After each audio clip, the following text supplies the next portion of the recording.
Subscribe to Mastermind channel and click the bell icon to get the latest updates of our videos. So hi guys, this is Varsha and you're watching Mastermind. So friends, finally the board exams 2019, it has come to an end. You are free from board exams now. You can do whatever you feel like for some days.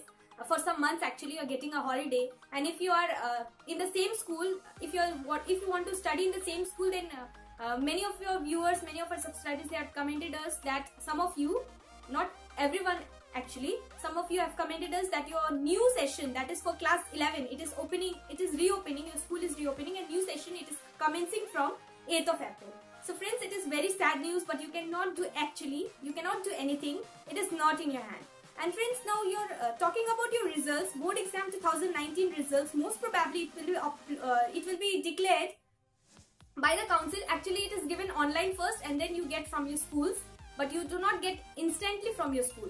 First, it is you get your results online, and then you get it afterwards in your school after 15 days. Actually 15 days, or it depends on your school. Different schools, they give on different dates. It is not mandatory that they will give after 15 days only. You can get before also, or you can get afterwards. Now your results, most probably it will be declared in the second week of May, in the month of May, and in the second week. Because lastly, that is in the last year, that is 2018, board exams results, it was declared in the last second week of May. So we are expecting it to be declared this on May only, in the second month of May. Now many of our viewers, many of our subscribers, they had commented us to make a video on how percentage is calculated in ICSE. So friends, in this session we are going to discuss how percentage is calculated. And friends, if you have anything regarding any comments, you can write to us in the comment section below. If you have anything to write, like if you have any doubts regarding anything, you can write to us, and what video do you want next, do write to us in the comment section. Now how to calculate percentage in your ICSE. So friends, there is only a very slight change. The procedure for calculating the percentage, it is same as ICSE 2018 actually. Only there is a very slight change. Previously what used to happen, there were 6 subjects and top 5 subjects were taken. Best of 5 subjects was taken, marks of best of 5 subjects, and percentage was taken out. And now also it's the same, best of 5 subjects is taken out of 6 subjects. But what happens is that previously there were 6 subjects. Now let me explain you how there were 6 subjects. Friends, please watch this video till the end to get complete information. So friends, English 1 and English 2, it was combined, and average of that was given, and it was considered as one subject.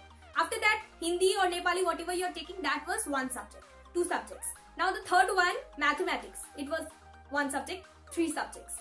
Now fourth one, commercial application, computer application, or economic application, home science, whatever you are taking, 1 subject, that was considered as 1 subject. So it was 4 subjects now. Now science, physics, chemistry, and biology. For science, it was combined, and it was considered as 1 subject. So 5 subjects overall, and 1 more subject was there. 6 subjects were there overall. The last subject, it is history or geography. Both were combined and given.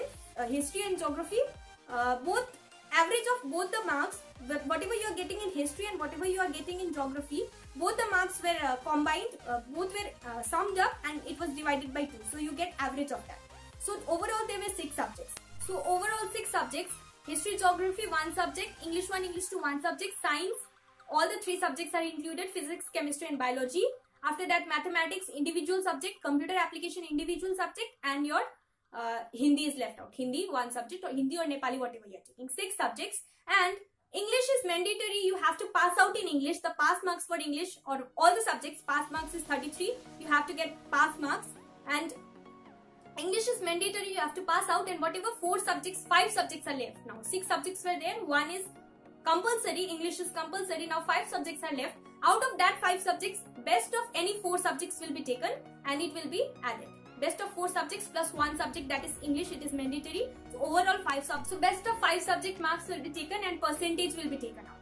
And now it is the same. You are having 6 subjects, but now history and geography you are getting individual marks. Like previously, average of that was given. Like how much you got in history separate, and how much you got in geography, it was not mentioned. Average marks was mentioned. But this time it will be average will be taken, whenever you're calculating the percentage, you have to take the average, but still individual marks, how much you got in that particular subject. Suppose physics, chemistry and biology, how much you got in physics, it will be given. How much you got in biology, how much you got in chemistry, all the marks will be given separately. But how to calculate the percentage, it is same. Any English is mandatory, you have to pass out in English. 33 is the pass marks. If you fail in English, then you will be considered as fail. And other subjects, whatever is there, from that total 5 subjects will be left out. So any 4 subjects and plus 1 English, so 4 plus 1 5. So you have to take out you have to see, look at the marks, and you have to take out your percentage. This is the procedure, and the only difference is that previously you don't used to get individual marks, like for how much you got in biology, how much you got in chemistry, how much you got in physics, it was not given. But this time average was given previously, but this time average you have to calculate, you have to take out the average and you have to calculate, but the only difference is that you will be given separate marks for each subject. So friends, this is the information regarding how percentage is calculated. So friends, one more thing I forgot to mention is that suppose if you are fail in physics, suppose you get 28, and in biology you get 85, and in chemistry you get 90. So if you take out the average, then it will be divided, all the 3 marks, whatever I said just now, 28, 90 and 85, it will be calculated, it will be summed up, divided by 3, then you will get the average of that.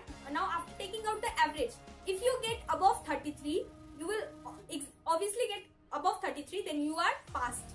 And in history, suppose you get below 33, and in geography you get 95, suppose, then you are passed.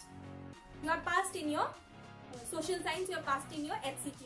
And friends, I hope that each and every one of you will pass out with a very good marks in your board exams, a very good percentage. And friends, all the best for your result. And now you will be moving on to class 11, so we will be regular with our videos. We'll also be updating you about the results, regarding the relevant result information and other things, and also we will be doing many more new interesting things in our channel. We will not let you go bored. So thanks for watching this video. If you like this video, then please do give the thumbs up button and subscribe our channel must. Thank you. And do comment us if you have any doubts or queries regarding the calculation of percentage. I've already explained you, but still if you have any doubts, then you can write to us in the comment section below, and do tell us in the comment section what video do you want next.